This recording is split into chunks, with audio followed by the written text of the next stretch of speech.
L'année touche à sa fin, l'heure est au bilan. Vos clubs favoris ont-ils brillé? Mais concentrons-nous aujourd'hui sur les moins performants.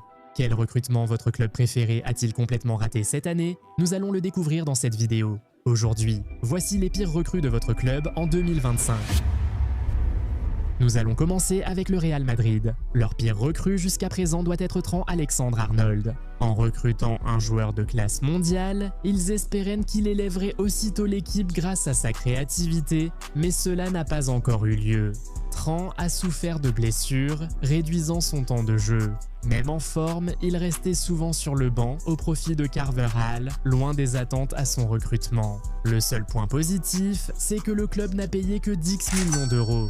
Mais comparé à Eisen, Carreras et Mastantuono, Trent reste le moins impressionnant. Mais peut-être qu'il se reprendra plus tard cette saison, on ne peut pas écarter un joueur comme ça. Maintenant, selon vous, quel est le pire recrutement de Manchester United en 2025? Donnez vos avis dans les commentaires.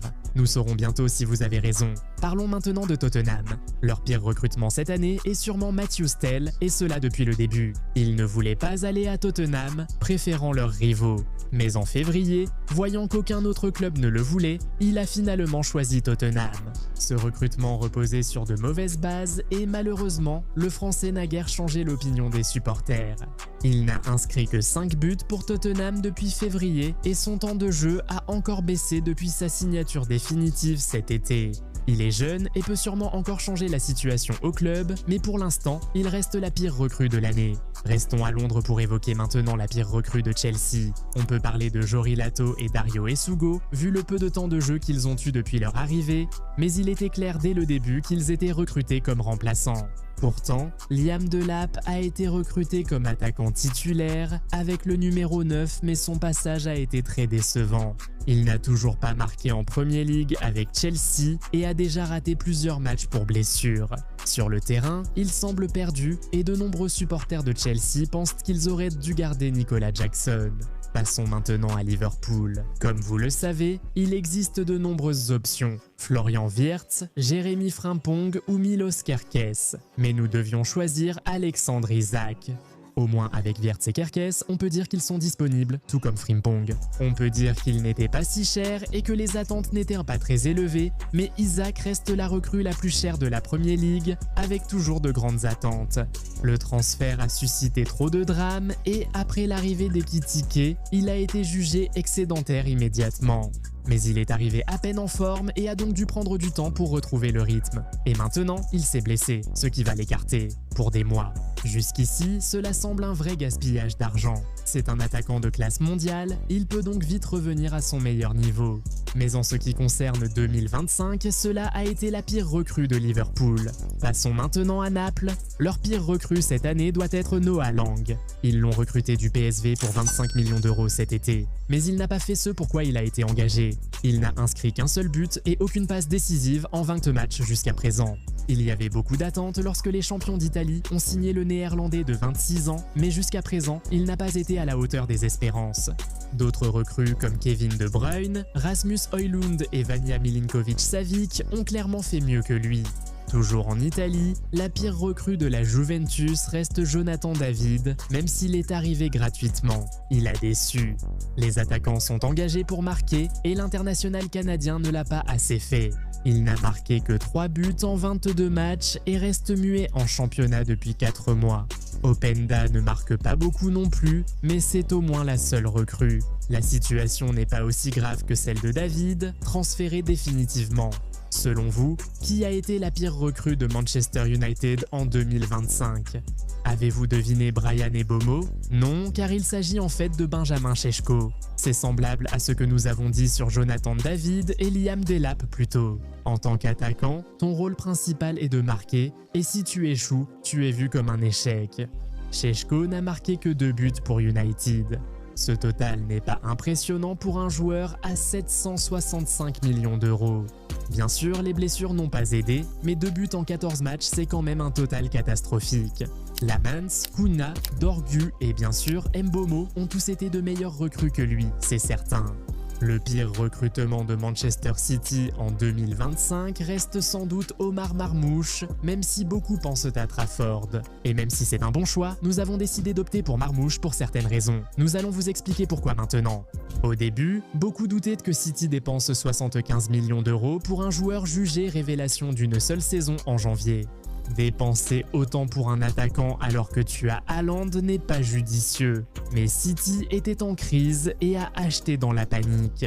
Eh bien, Marmoush n'a marqué que 9 buts pour Manchester City pendant toute l'année 2025. Ce n'était sûrement pas pour ça qu'il avait été recruté, surtout avec Haaland qui reste Haaland. Marmoush a peu joué en neuf et n'est pas assez performant ailleurs, donc il semble souvent perdu sur le terrain. 9 buts et 4 passes décisives en 40 matchs pour un joueur à 75 millions d'euros, c'est lamentable. Peu importe la présentation. Sais-tu pourquoi on a choisi Trafford plutôt qu'un autre? Deux raisons. D'abord, il a fait perdre un trophée à City cette année.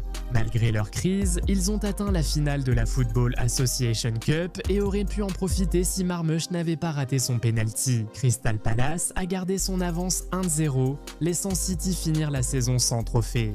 De plus, selon certains rapports, il pourrait déjà être sur le départ du club si la signature de Semenyo est finalisée en janvier. Cela fait sûrement de Marmoush la pire recrue de Man City en 2025 et Arsenal. Nous savons que beaucoup d'entre vous pensent à Victor Gyökeres et honnêtement, on peut même défendre le cas d'Eborechi Eze. En y regardant de près, Christian Nørgaard a été la pire recrue d'Arsenal en 2025. Acheté 10 millions de livres, il n'a pas joué. Il a joué 9 matchs avec Arsenal, dont un tiers en Coupe de la Ligue anglaise, sans vraiment impressionner les supporters. Oui, la blessure ne l'a pas aidé, mais il s'est rétabli depuis septembre et pourtant il ne joue toujours pas. Je veux dire, ce gars n'a eu que 14 minutes de Premier League cette saison.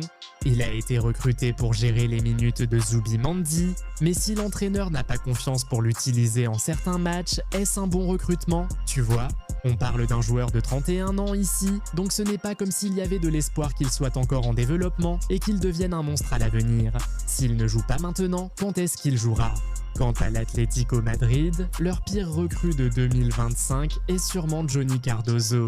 Ils l'ont recruté du Real Betis cet été pour 24 millions d'euros et il n'a tout simplement pas joué. Blessé à la cheville en septembre et absent 9 matchs, il a peu joué depuis son retour en octobre.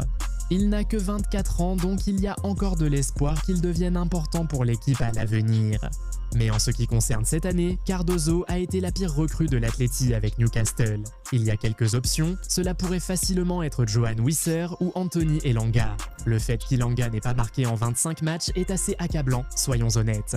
Newcastle a dépensé 50 millions de livres pour un attaquant de 29 ans qu'ils auraient dû avoir gratuitement l'été prochain, mais il s'est blessé et a manqué les 6 premiers mois de la saison. Oui, ça rend juste celui-ci particulièrement ridicule. Donc, on va donner le prix à Wisser. Même si c'était très serré, on va maintenant conclure avec Aston Villa. Leur pire recrue de l'année a été, sans conteste, Harvey Elliott. Ils l'ont eu en prêt de Liverpool cet été, mais ça s'est si mal passé que l'entraîneur ne le sélectionne plus et le club veut rompre le prêt dès janvier. À vous de vous exprimer. Partagez-vous nos choix. Selon vous, qui est la pire recrue de votre club en 2025? Dites-nous dans les commentaires si vous avez aimé cette vidéo, mettez un pouce bleu et abonnez-vous à la chaîne. Activez aussi la cloche pour ne rien rater des nouveaux contenus. On se retrouve dans la prochaine vidéo. Salut, bonjour la famille YouTube, joyeux Noël et bonne année à tous avec la Coupe du Monde 2026 qui arrive. L'énergie du football monte déjà et nous sommes ravis de la partager avec cette incroyable communauté.